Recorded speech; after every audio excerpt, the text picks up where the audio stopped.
الحمد لله وكفى والصلاة والسلام على عباده الذين اصطفى أما بعد عن أنس رضي الله تعالى عنه قال قال رسول الله صلى الله عليه وسلم بين أنا أسير في الجنة إذ عرض لي نهر خافتاه قباب اللؤلؤ قلت للملك ما هذا قال هذا الكوثر الذي أعطاكه الله قال ثم ضرب بيده إلى طينة فاستخرج مسكا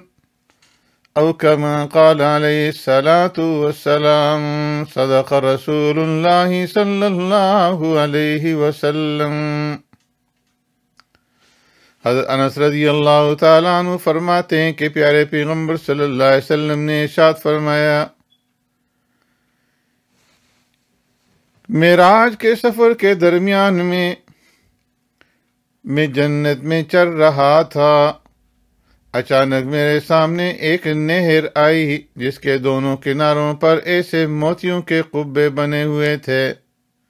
جو درمیان سے خالی تھے۔ میں نے جبرائیل السلام سے کہا کہ یہ کیا ہے؟ تو انہوں نے جواب دیا کہ یہ نہر کوثر ہے جو اللہ تبارک و تعالی نے آپ کو عطا فرمائی ہے۔ پھر جبرائیل امین نے اس کی زمین پر اپنا ہاتھ مارا تو پانی کی سطح کے نیچے سے خوب تیز خوشبو والا مشک برآمد ہوا۔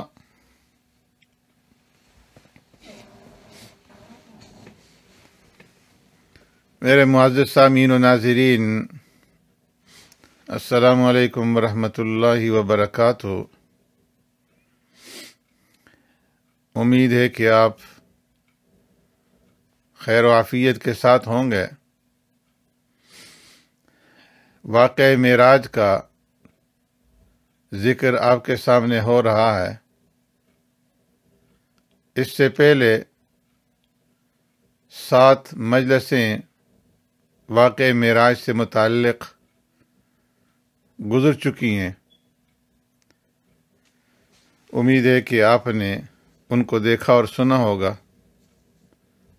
آج کی اس مجلس کے اندر معراج کی سیر کے دوران پیارے پیغمبر صلی اللہ علیہ وسلم نے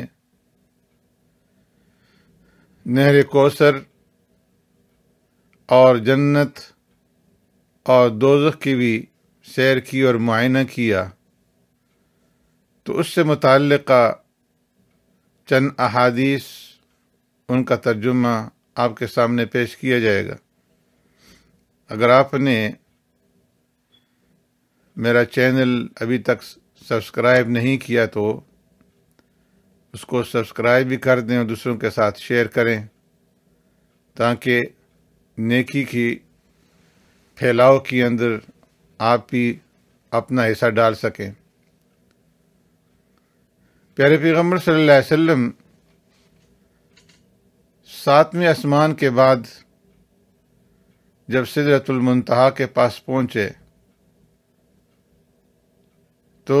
فرمایا کہ پیارے پیغمبر صلی اللہ علیہ وسلم کا گزر نہر کوثر پر ہوا، اور اس کا تذکرہ پیارے پیغمبر صلی اللہ علیہ وسلم نے اس حدیث مبارکہ کے اندر فرمایا کہ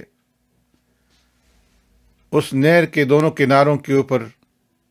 خالی موتیوں کے قبے بنے ہوئے تھے۔ جبرائیل السلام کے پوچھنے پر انہوں نے بتایا کہ یہ نہر کوثر ہے جو اللہ تبارک و تعالی نے آپ کو عطا فرمائی ہے، اور پھر جبرائیل السلام نے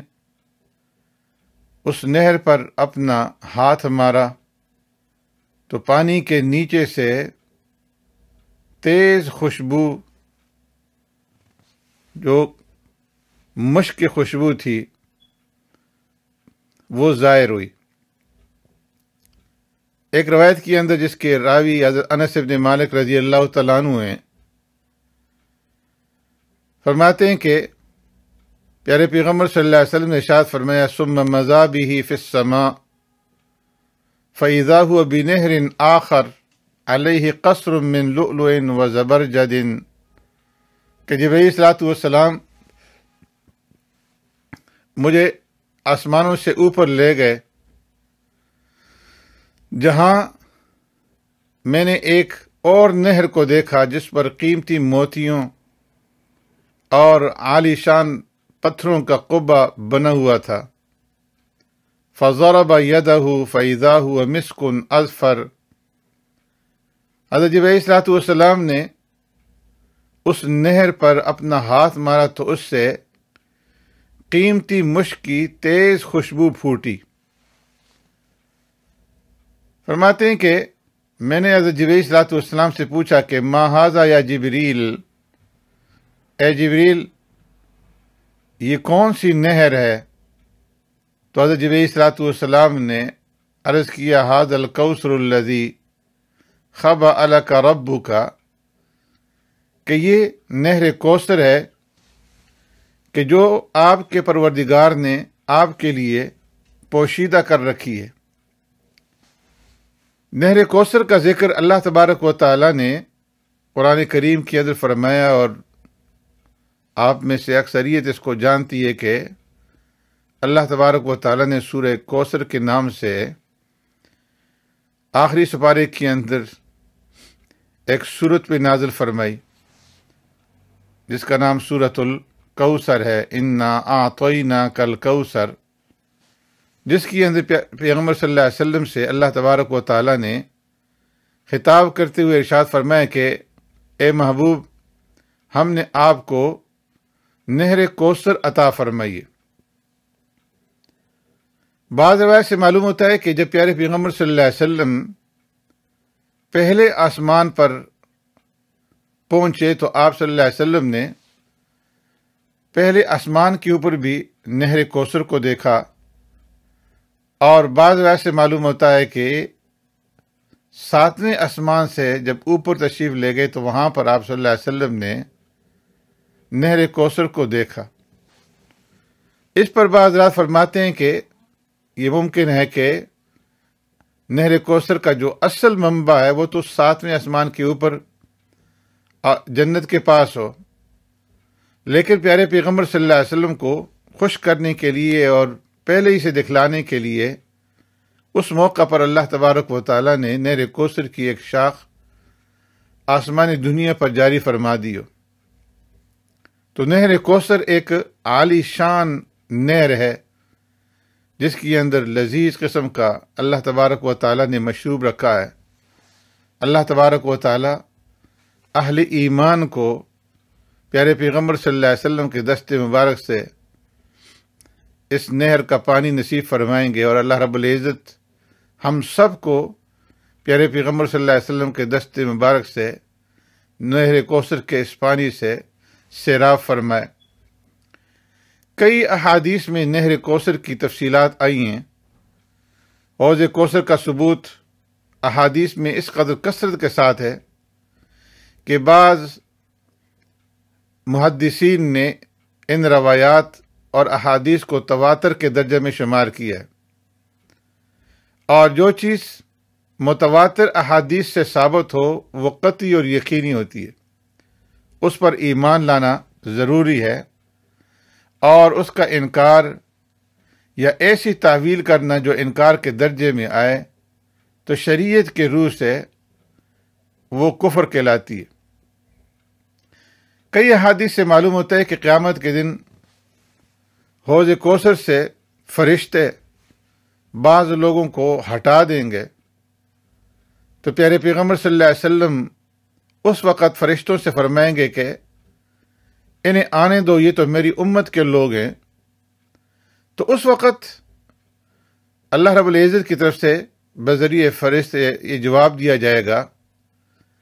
کہ آپ نہیں جانتے کہ انہوں نے آپ کے بعد دین میں کیا کیا نئی نئی بدعات ایجاد کی تھیں، نئی نئی بدعتیں پیدا کی تھیں۔ جب پیارے پیغمبر صلی اللہ علیہ وسلم سے یہ فرمایا جائے گا تو اس وقت پیارے پیغمبر صلی اللہ علیہ وسلم یہ سن کر کے فرمائیں گے کہ ان کو مجھ سے دور لے جاؤ، جس سے معلوم ہوتا ہے کہ بدعات اتنی بدترین چیزیں ہیں کہ جو لوگ بدعات کا ارتکاب کرتے ہیں، بدعتوں کا اندر مبتلا ہوتے ہیں، تو انہیں قیامت کے دن پیارے پیغمبر صلی اللہ علیہ وسلم کے دست مبارک سے حوض کوثر کا پانی نصیب نہیں ہوگا، اور پیارے پیغمبر صلی اللہ علیہ وسلم کی ناراضگی کے وہ مستحق ہوں گے۔ آج کل ہمارے معاشرے کے اندر رسوم و رواجات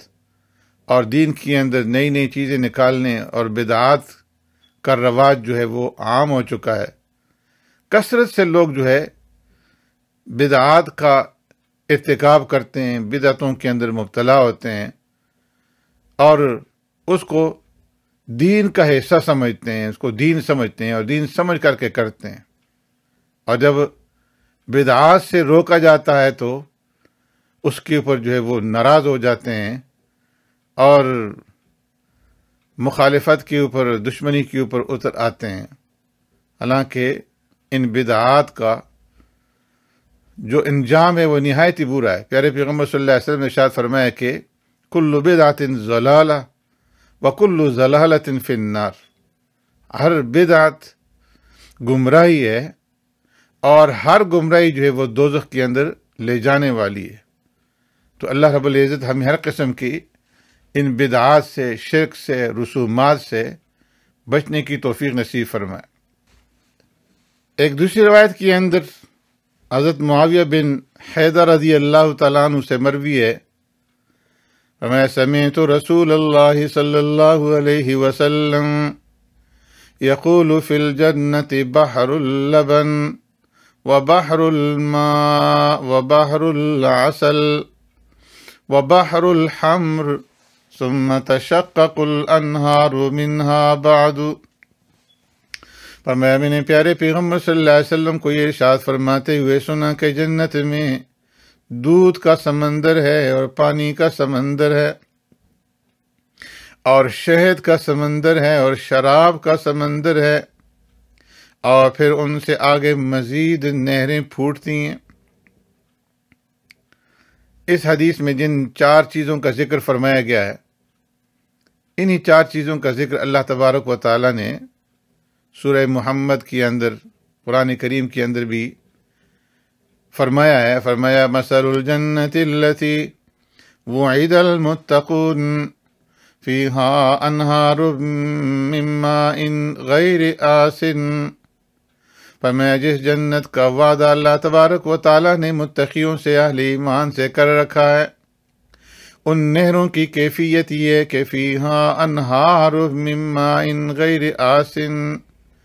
کہ اس جنت کے اندر ایسی پانی کی نہریں ہیں کہ جن میں بو کا نام و نشان نہیں،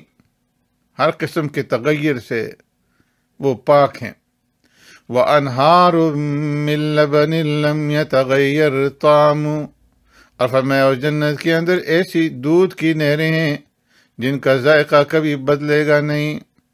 وَأَنْهَارٌ مِّن خَمْرٍ لَذَّةٍ لِلشَّارِبِينَ،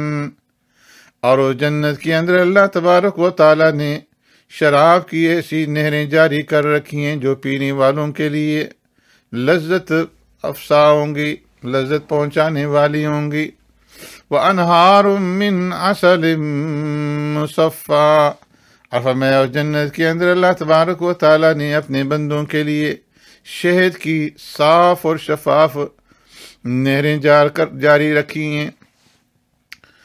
وَلَهُمْ فِيهَا مِن كُلِّ الثَّمَرَاتِ وَمَغْفِرَةٌ مِّن رَّبِّهِمْ، اور ہمیں اللہ تبارک و تعالی نے اہل جنت کے لیے ہر طرح کے میوے وہاں پر پیدا کر رکھے ہیں، اور اس کے اوپر مزید اللہ تبارک و تعالی ان کی مغفرت بھی فرمائیں گے، ان کے لیے مغفرت بھی ہے اور ان کے لیے ساری کی ساری نعمتیں ہیں۔ ایک حدیث میں حضرت ابن عباس رضی اللہ تعالیٰ عنہ فرماتے ہیں قال النبی صلی اللہ علیہ وسلم ثم عرج بی حتی ظہرت لمستوى اسمع فیہ صریف الاقلام کہ پیارے پیغمبر صلی اللہ علیہ وسلم نے ارشاد فرمایا کہ 7ویں آسمان پر ابراہیم علیہ السلام سے ملاقات کے بعد میرا گزر ایک ہموار مقام پر ہوا، مجھے ایک ہموار مقام پر لے جایا گیا جہاں میں نے قلموں کی آواز سنی۔ فرمایا کہ جس طرح قلم کے ساتھ جب لکھا جاتا ہے تو لکھنے کی وقت جو آواز پیدا ہوتی ہے وہ آواز میں نے وہاں پر سنی۔ اہل علم فرماتے ہیں کہ یہ ان قلموں کی آواز تھی جن سے اللہ تبارک و تعالیٰ کی جانب سے کائنات کے لیے فیصلے تحریر کیے جاتے ہیں۔ ایک روایت میں حضرت حذیفہ رضی اللہ تعالی عنہ سے مروی ہے ان رسول اللہ صلی اللہ علیہ وسلم قال اتیت بالبراق وهو دابة ابیض طویل کہ پیارے پیغمبر صلی اللہ علیہ وسلم نے واقعہ معراج کا ذکر کرتے ہوئے ارشاد فرمایا کہ میرے پاس براق لایا گیا، اور پھر براق کے متعلقہ وہ باتیں آپ صلی اللہ علیہ وسلم نے ارشاد فرمائیں جس کا تذکرہ پہلی مجالس کے اندر میں آپ کے سامنے کر چکا ہوں۔ اور پھر آگے پیارے پیغمبر صلی اللہ علیہ وسلم نے ارشاد فرمایا کہ ہمارے لیے آسمانوں کے دروازے کھولے گئے، ورأیت الجنۃ والنار، اور فرمایا کہ میں نے جنت کو بھی دیکھا اور دوزخ کو بھی دیکھا۔ ایک روایت میں ابو ذر رضی اللہ تعالیٰ عنہ فرماتے ہیں کہ پیارے پیغمبر صلی اللہ علیہ وسلم نے ارشاد فرمایا ثم ادخلت الجنہ فإذا فيها خبائل لؤلؤ وإذا ترابها المسك، فرمایا کہ پھر میں جنت میں داخل ہوا تو میں کیا دیکھتا ہوں کہ اس میں موتیوں کی لڑیاں ہیں، اور جنت کی جو مٹی ہے وہ مشک کی مٹی ہے۔ ایک روایت کے اندر ہے کہ پیارے پیغمبر صلی اللہ علیہ وسلم نے ارشاد فرمایا کہ میں نے معراج کی رات میں حضرت موسیٰ علیہ السلام کو دیکھا جو گندمی رنگ کے لمبے اور گھنگریالے بالوں والے تھے، اور یوں محسوس ہو رہا تھا کہ وہ یمن کے مخصوص لوگوں میں سے ہیں۔ اور میں نے عیسیٰ علیہ السلام کو دیکھا جو درمیانی قد کے تھے، جن کا رنگ سرخ اور سفید تھا، جو سیدھے بالوں والے تھے۔ اور میں نے مالک کو یعنی دوزخ کا جو داروغہ ہے اس کو دیکھا، اور میں نے دجال کو دیکھا۔ حضرت انس رضی اللہ تعالیٰ عنہ سے مروی ہے ان النبی صلی اللہ علیہ وسلم قال بینما انا اسیر فی الجنہ فإذا انا بقصر فقلت لمن هذا یا جبریل ورجوت ان يكون لي قال لعمر قال ثم سرت ساعة فإذا أنا بقصر خير من القصر الأول قال فقلت لمن هذا يا جبريل ورجوت أن يكون لي قال لعمر وإن فيه لمن الحور العين يا أبا حفص وما منعني أن أدخله إلا غيرتك۔ فرمایا پیارے پیغمبر صلی اللہ علیہ وسلم نے ارشاد فرمایا کہ معراج کی رات جنت کے اندر جب میں چل رہا تھا تو میں نے ایک محل دیکھا۔ میں نے کہا اے جبریل یہ کس کا محل ہے؟ میرا خیال تھا کہ یہ میرے لیے۔ جبرائیل علیہ السلام نے عرض کیا کہ یہ حضرت عمر کا محل ہے۔ فرمایا میں پھر تھوڑا آگے چلا تو میں نے ایک اور محل دیکھا جو پہلے محل سے بھی زیادہ عالی شان اور خوبصورت تھا۔ میں نے جبرائیل علیہ السلام سے پوچھا کہ جبریل یہ کس کا ہے؟ میرا خیال تھا کہ یہ محل میرے لیے ہے۔ تو جبرائیل علیہ السلام نے کہا کہ یہ حضرت عمر کے لیے ہے، اور میں نے اس محل کے اندر خوبصورت بڑی بڑی آنکھوں والی حوریں دیکھی۔ پھر پیارے پیغمبر صلی اللہ علیہ وسلم نے حضرت عمر فاروق رضی اللہ تعالیٰ عنہ کو مخاطب کرتے ہوئے ارشاد فرمایا اے ابو حفص فاروق اعظم رضی اللہ تعالیٰ عنہ کی کنیت تھی۔ فرمایا مجھے اس میں داخل ہونے سے آپ کی غیرت مانے آ گئی۔ میں چاہ رہا تھا کہ میں اس محل کے اندر داخل ہو جاؤں، لیکن پھر مجھے تیری غیرت یاد آ گئی اور اس وجہ سے میں اس محل کے اندر داخل نہیں ہوا۔ فرمایا فاروق اعظم رضی اللہ تعالیٰ عنہ نے جب پیارے پیغمبر صلی اللہ علیہ وسلم سے یہ سنا، آنکھوں سے آنسو جاری ہو گئے اور عرض کرنے لگے کہ علیک اغار یا رسول اللہ، اے اللہ کے رسول صلی اللہ علیہ وسلم، کیا میں آپ کے اوپر غیرت کروں گا؟ اللہ تبارک و تعالیٰ نے پیارے پیغمبر صلی اللہ علیہ وسلم کو فاروق اعظم رضی اللہ تعالیٰ عنہ کا جنتی ہونا اور جنت کے اندر ان کا مقام جو ہے وہ دکھلا دیا۔ اسی طرح حضرت ابو سعید خدری رضی اللہ تعالیٰ عنہ کی ایک لمحی حدیث کے اندر ارشاد ہے کہ ثم دخل بی الجنہ فرأيت فيها جارية لا ساء فسألتها لمن أنت وقد أعجبتني حين رأيتها فقالت لزید بن حارثہ، فرمایا کہ میں جنت میں داخل ہوا تو میں نے ایک سرخ اور سیاہ رنگ کی امیزش والی نہایت حسین حور ایک لڑکی دیکھی۔ میں نے ان سے پوچھا کہ اے حور، اے لڑکی، تو کس کے لیے ہے، کس کی ملکیت ہے؟ میں نے جب اس کو دیکھا تو فرمایا کہ وہ بہت ہی خوبصورت تھی۔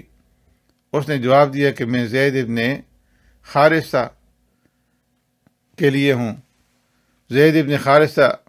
پیارے پیغمبر صلی اللہ علیہ وسلم کے ایک آزاد کردہ غلام کا نام ہے، جو پیارے پیغمبر صلی اللہ علیہ وسلم کے غلام اور خادم تھے۔ پیارے پیغمبر صلی اللہ علیہ وسلم نے ان کو آزاد کر دیا تھا۔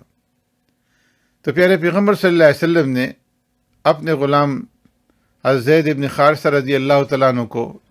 یہ خوشخبری سنائی۔ ایک روایت میں ابو امامہ رضی اللہ تعالیٰ عنہ سے مروی ہے کہ پیارے پیغمبر صلی اللہ علیہ وسلم نے ارشاد فرمایا کہ میں جنت میں چلا تو میں نے جنت کے اندر 3 لوگوں کو جنت کی شراب سے سیراب ہوتے ہوئے دیکھا۔ میں نے حضرت جبریل صلی اللہ علیہ وسلم سے پوچھا من ہؤلاء یا جبریل، اے جبریل یہ کون لوگ ہیں؟ تو حضرت جبریل صلی اللہ علیہ وسلم نے جواب دیا کہ ہؤلاء زید بن حارثہ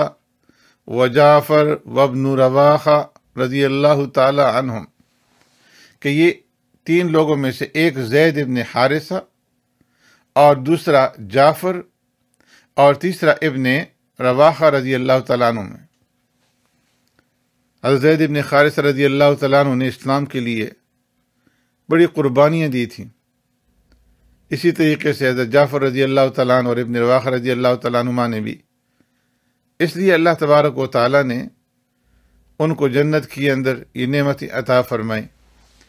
ایک روایت کے اندر ابن عباس رضی اللہ تعالیٰ عنہ جس کے راوی ہیں فرماتے ہیں کہ پیارے پیغمبر صلی اللہ علیہ وسلم نے ارشاد فرمایا کہ جب میں اسراء اور معراج کی رات میں جنت کے اندر چل رہا تھا تو میں نے ایک طرف سے کسی کے چلنے کی آہٹ سنی، آواز محسوس کی۔ میں نے حضرت جبریل صلی اللہ علیہ وسلم سے پوچھا کہ اے جبریل یہ کیسی آواز ہے؟ تو حضرت جبریل صلی اللہ علیہ وسلم نے عرض کیا کہ یہ آپ کے مؤذن حضرت بلال حبشی رضی اللہ تعالیٰ عنہ کے قدموں کی آواز ہے۔ پیارے پیغمبر صلی اللہ علیہ وسلم نے حضرت بلال رضی اللہ تعالیٰ عنہ اور اہل ایمان کو اس کے بارے میں بتلایا اور فرمایا کہ بلال کامیاب ہو گئے، میں نے ان کے قدموں کی آواز جنت کے اندر اس طرح سے سنی ہے۔ ابن مسعود رضی اللہ تعالیٰ عنہ فرماتے ہیں کہ پیارے پیغمبر صلی اللہ علیہ وسلم نے ارشاد فرمایا لقیت ابراہیم لیلۃ اسری بی فقال یا محمد صلی اللہ علیہ وسلم اقرأ امتک منی السلام واخبرهم ان الجنة طیبۃ التربہ عذبۃ الماء وَأَنَّهَا قِيَانٌ وَأَنَّ غِرَاسَهَا سُبْحَانَ اللَّهِ وَالْحَمْدُ لِلَّهِ وَلَا إِلَهَ إِلَّا اللَّهُ وَاللَّهُ أَكْبَرُ۔ فرمایا معراج کے موقع پر میری ملاقات حضرت ابراہیم خلیل اللہ علیہ السلام سے ہوئی، تو حضرت ابراہیم علیہ السلام نے فرمایا کہ محمد کہہ دیجئے صلی اللہ علیہ وسلم، فرمایا اپنی امت کو میری طرف سے سلام کہنا، کہہ دیجئے وعلیکم السلام، اور ان کو یہ خبر دینا کہ جنت کی مٹی بہت پاکیزہ اور اس کا پانی بڑا میٹھا ہے۔ حضرت ابراہیم علیہ السلام پیارے پیغمبر صلی اللہ علیہ وسلم کی امت کے لیے، ہمارے اور آپ کے لیے یہ پیغام دے رہے ہیں کہ جنت کی جو مٹی ہے وہ بڑی زرخیز ہے اور اس کا پانی بڑا میٹھا ہے، لیکن جنت قیعان بالکل چٹیل میدان ہے، اس کے اندر اگر تم نے شجرکاری کرنی ہے تو سبحان اللہ، الحمدللہ اور لا الہ الا اللہ واللہ اکبر سے ہوگی۔ جنت کے اندر یقیناً اللہ تبارک و تعالی نے ہر طرح کی نعمتیں تیار کر رکھی ہیں، جن کا ذکر پہلے میں نے آپ کے سامنے کر چکا۔ ایسی نعمتیں ہیں کہ ما لا عین رأت ولا اذن سمعت ولا خطر علی قلب بشر، نہ کسی آنکھ نے دیکھی، نہ کسی کان نے سنی، نہ کسی دل کے اندر ان کا وہم و گمان پیدا ہوا۔ ہر طرح کی نعمتیں، محلات ہیں، حوریں ہیں، لیکن کن کے لیے ہیں؟ ان لوگوں کے لیے، ان اہل ایمان کے لیے جو اس دنیا کے اندر رہ کر کے اس جنت کی تعمیر کریں گے۔ اگر ہم اس دنیا کے اندر رہ کر اس جنت کی تعمیر نہیں کریں گے تو ہمارے لیے وہ قیعان ہے۔ ابراہیم علیہ السلام نے پیغام پہلے ہی سے دے دیا کہ تمہارے لیے جنت میں کچھ بھی نہیں ہے، نہ نہریں ہیں، نہ باغات ہیں، نہ محلات ہیں، اگر ہوں گے تو ان کے لیے جو یہاں رہ کر کے تعمیر کریں گے، اور ان کی باغات لگانے کا طریقہ یہ بتلا دیا کہ ان کلمات کا اہتمام کرو، سبحان اللہ، الحمدللہ، لا الہ الا اللہ، اللہ اکبر۔ جتنے ہم ان کلمات کا ورد کریں گے اتنے درخت لگتے چلے جائیں گے۔ جتنا ہم دنیا کے اندر، اس دنیا کی زندگی کے اندر رہ کر کے جنت کے لیے محنت کریں گے، جنت والے اعمال کریں گے، اللہ کے احکامات کے اوپر چلیں گے، اللہ کے نبی کے طریقوں کو اختیار کریں گے، سنتوں کے مطابق اپنی زندگیاں گزاریں گے، اللہ اپنے رسول صلی اللہ علیہ وسلم کو ہمارے لیے اسوہ حسنہ بنایا ہے، اس کے اسوہ حسنہ کے اوپر ہم چلیں گے، اس کے مطابق ہم اپنی زندگیاں گزاریں گے، تو یہ جنت کے اندر ساری کی ساری نعمتیں اللہ ہمارے لیے تیار کریں گے۔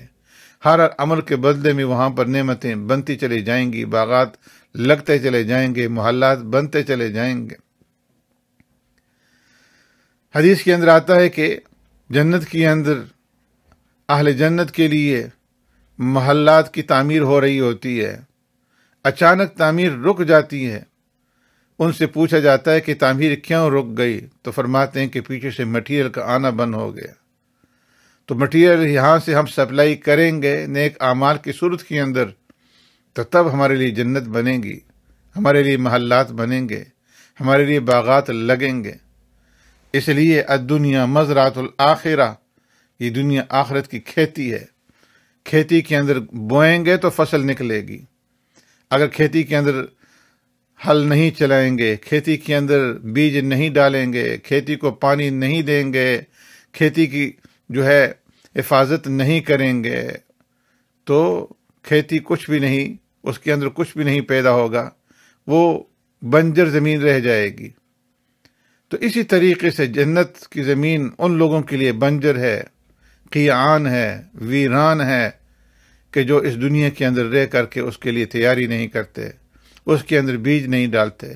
اس کے لیے مٹیریل نہیں بیچتے، اس کی تعمیر نہیں کرتے۔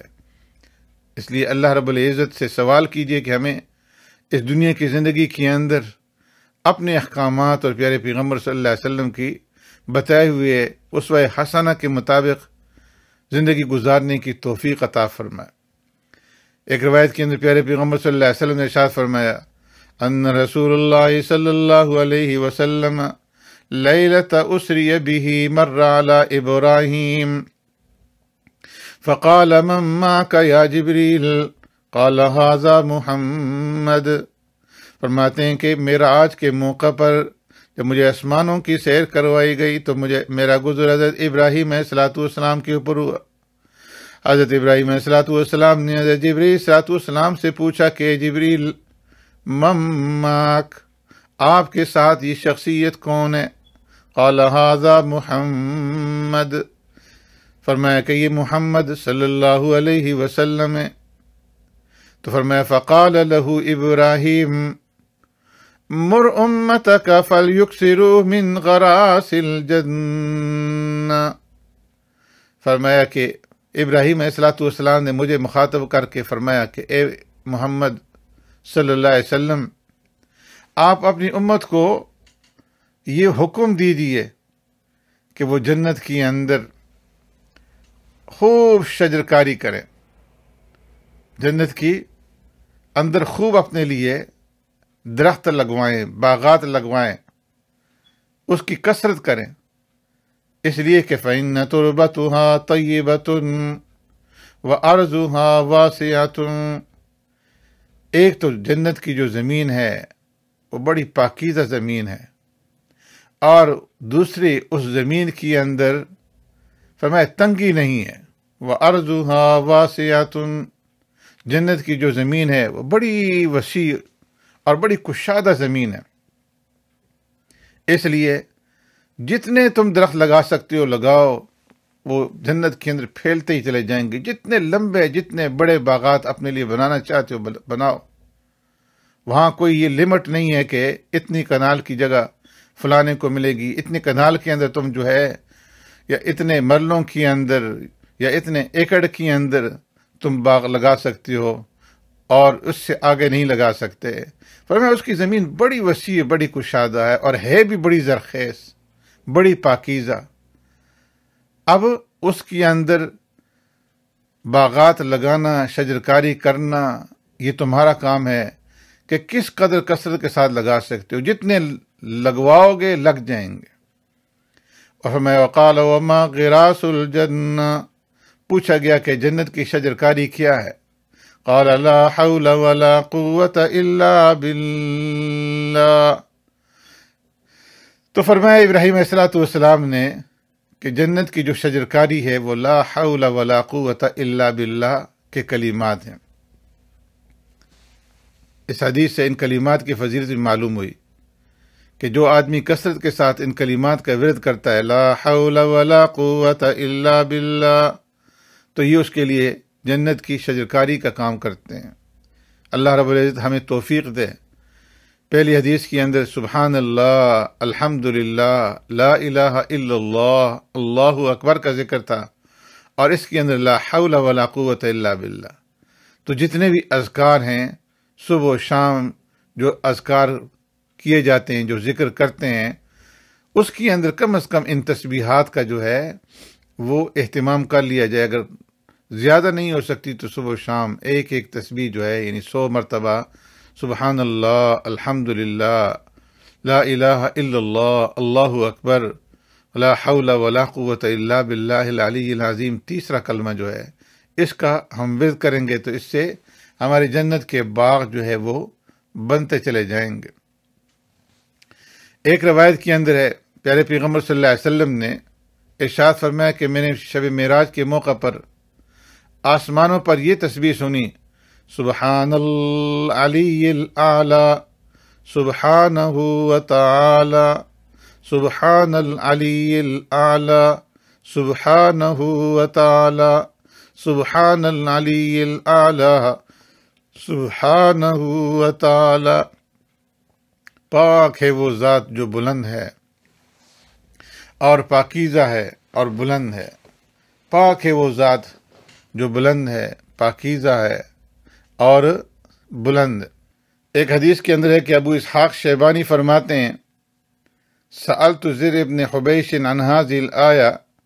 لقد رأى من آیات ربه الكبرى، کہ میں نے زر ابن خبیش سے اس آیت کریمہ کی تفسیر کے بارے میں پوچھا کہ لقد رأى من آیات ربہ الکبریٰ سے کیا مراد ہے؟ تو انہوں نے فرمایا کہ رأى جبریل فی صورتہ لہ 600 جناح، کہ اس سے مراد یہ ہے کہ پیارے پیغمبر صلی اللہ علیہ وسلم نے حضرت جبریل صلی اللہ علیہ وسلم کو ان کی اصلی صورت میں دیکھا جن کے 600 بازو تھے۔ پیارے پیغمبر صلی اللہ علیہ وسلم نے حضرت جبریل امین کو 2 مرتبہ ان کی اصلی صورت کے اندر دیکھا ہے۔ ایک تو جب پہلی وحی لے کر کے پیارے پیغمبر صلی اللہ علیہ وسلم کے پاس حضرت جبریل صلی اللہ علیہ وسلم آئے تو اس وقت پیارے پیغمبر صلی اللہ علیہ وسلم نے ان کو اصلی صورت کے اندر دیکھا تھا، اور دوسرا پھر جس وقت معراج پہ تشریف لے گئے تو سدرۃ المنتہا کے پاس حضرت جبریل صلی اللہ علیہ وسلم کو پیارے پیغمبر صلی اللہ علیہ وسلم نے ان کی اصلی صورت کے اندر دیکھا۔ دوسری حدیث میں فرمایا کہ رأى رسول اللہ صلی اللہ علیہ وسلم جبریل فی حلۃ من رفرف قد ملأ ما بین السماء والارض۔ ابن مسعود رضی اللہ تعالیٰ عنہ اس حدیث کے راوی ہیں، فرماتے ہیں کہ پیارے پیغمبر صلی اللہ علیہ وسلم نے حضرت جبریل صلی اللہ علیہ وسلم کو معراج کے موقع پر سدرۃ المنتہا کے پاس حضرت جبریل صلی اللہ علیہ وسلم کو دیکھا کہ وہ سبز لباس کے اندر ملبوس تھے، اور ان کے قد و قامت سے زمین اور آسمان کا تمام جو خلا ہے وہ پر ہو چکا تھا۔ اتنی بڑی اللہ تبارک و تعالیٰ نے حضرت جبریل صلی اللہ علیہ وسلم کو جسامت عطا فرمائی۔ ایک دوسری روایت میں فرماتے ہیں کہ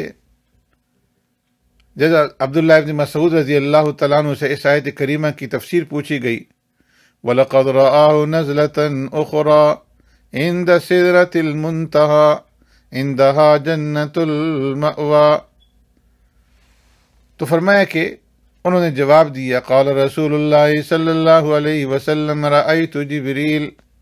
عند سدرة المنتهى علیہ 600 جناح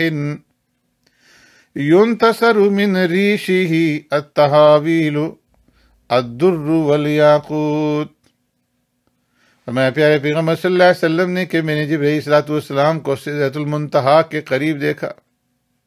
کس شان سے دیکھا؟ کہ ان کے 600 بازو تھے، اور ان کے پروں سے مختلف رنگوں کے موتی اور یاقوت جو ہے وہ گر رہے تھے۔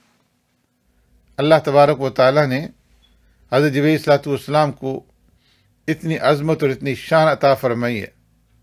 اتنی بڑی قوت اور اتنی بڑی صلاحیت عطا فرمائی ہے، اور اتنی بڑی جسامت عطا فرمائی ہے کہ 600